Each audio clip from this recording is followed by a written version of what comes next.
Some splendid news, some splendid news, dun dun dun dun dun dun dun, some splendid news.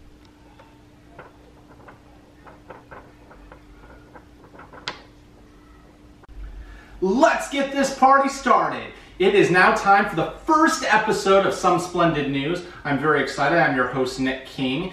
And we start every episode of Some Splendid News with the best thing I've seen today. And today, that was Phil Mickelson and Tom Brady taking on Tiger Woods and Peyton Manning in a golf tournament.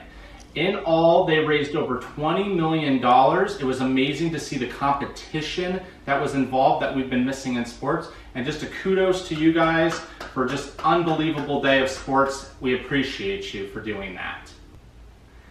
And now it's time for our baby correspondent, Emery, with some refreshing news.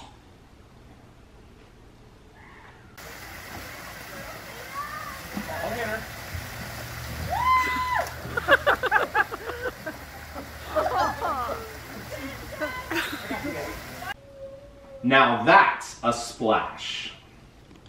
Now let's take a look at the weather with our correspondent, Moo Moo.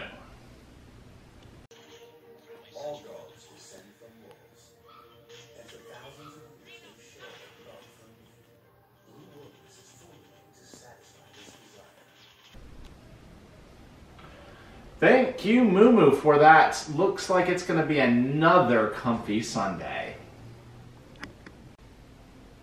Here at Some Splendid News, we like to add a little bit of culture. And for today, we would like to bring in my wife, Yeni, to give you the Spanish word of the day. Yeni, what's that word?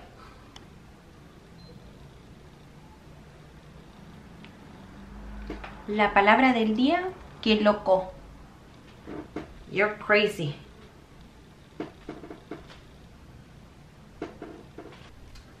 That's muy bueno, Yeni. Muy bueno. Thank you for that. This week's product of the week is Nicole Brizee shampoo and conditioner. Let's take a look at their newest commercial. What's wrong? My hair! Look at my hair! Can't do anything with it. It's awful. I don't even want to go out into public. What you need is this. What is this? This is Nicole Brizee's shampoo and conditioner. It will make your hair look beautiful and give you the empowerment that you need and fearlessness. Isn't that for women? It doesn't matter. You can try it here. Oh, I'll do anything.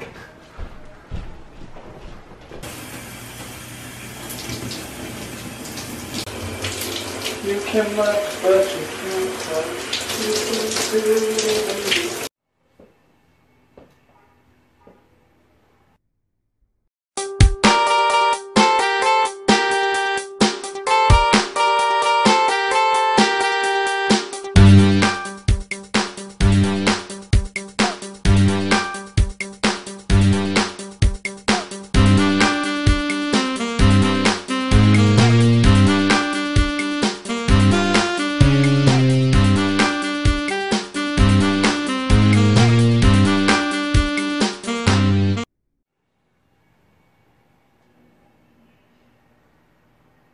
I'm ready to take on the world.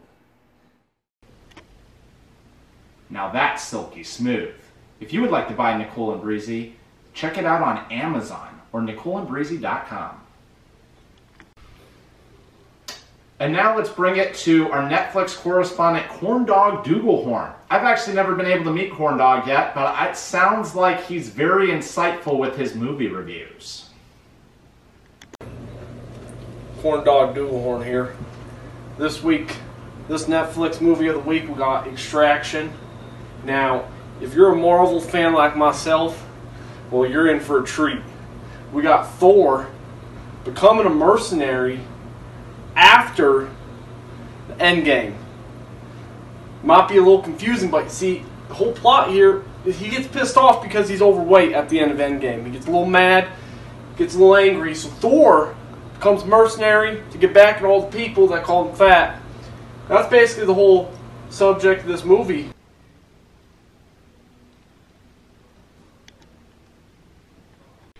Well, that Corndog Dougalhorn is a very interesting character, to say the least. Thank you for that review on Extraction. I'm pretty sure not every movie Chris Hemsworth is in he should be referred to as Thor, but thank you again for that review.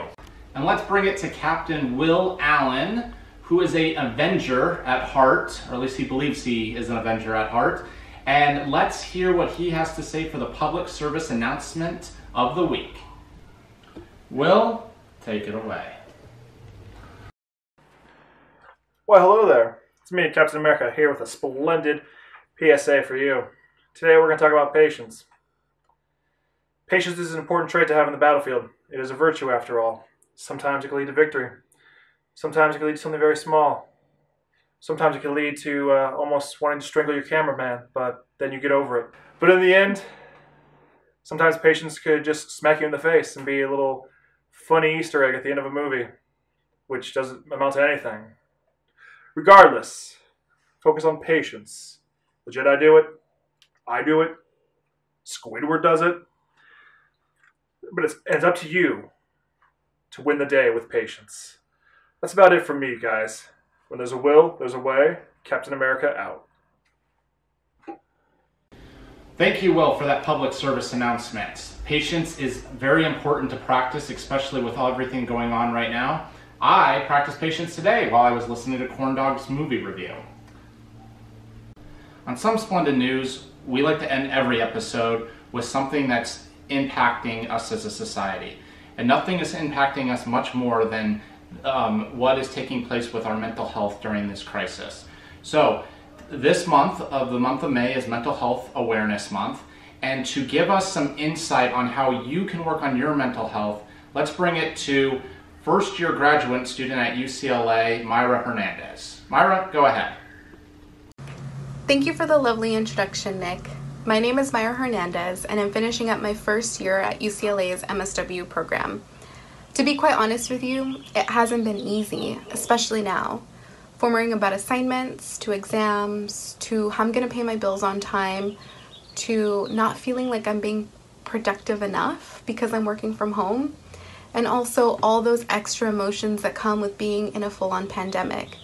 It's really difficult to sit down and check in with yourself during these trying times. That's why Nick asked me to come on here today and talk to you a little bit about mental health and Mental Health Awareness Month. Just to give you some background knowledge, according to the National Council for Behavioral Health, 1 in 5 adults in America experience mental illness, and approximately 10.2 million adults have co-occurring mental health and addiction disorders. Mental illness is not just prominent in adults, however. 1/2 of all chronic mental illnesses begin at the age of 14. These numbers may not be accurate just because there is still a stigma around mental health. But I want you to know that if you feel like you're struggling, if you feel like you can't do it all by yourself, you're not alone. And you should definitely seek out some help if you feel like you need it. So just to do a little small exercise, I do want to assess what you're doing to take care of your mental health. So I'm going to bring up different forms of self-care, and I want you to think of what you're doing for yourself in that area. So, what are you doing for your physical self-care? I'll give you a minute. Write it down, say it out loud, think about it.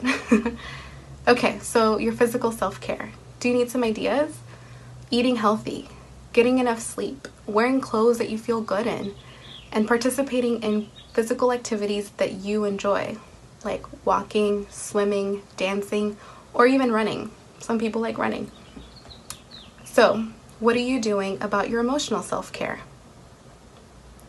Do you need some ideas? You can participate in hobbies. Get away from distractions once in a while. Like, don't check your phone, don't check your email. Talk about your feelings with somebody that you trust. Or you can do something comforting like rewatching a favorite movie or taking a bubble bath. What about your social self-care? Now I know this one's really difficult right now because of the pandemic, but you could always call or Zoom your friends.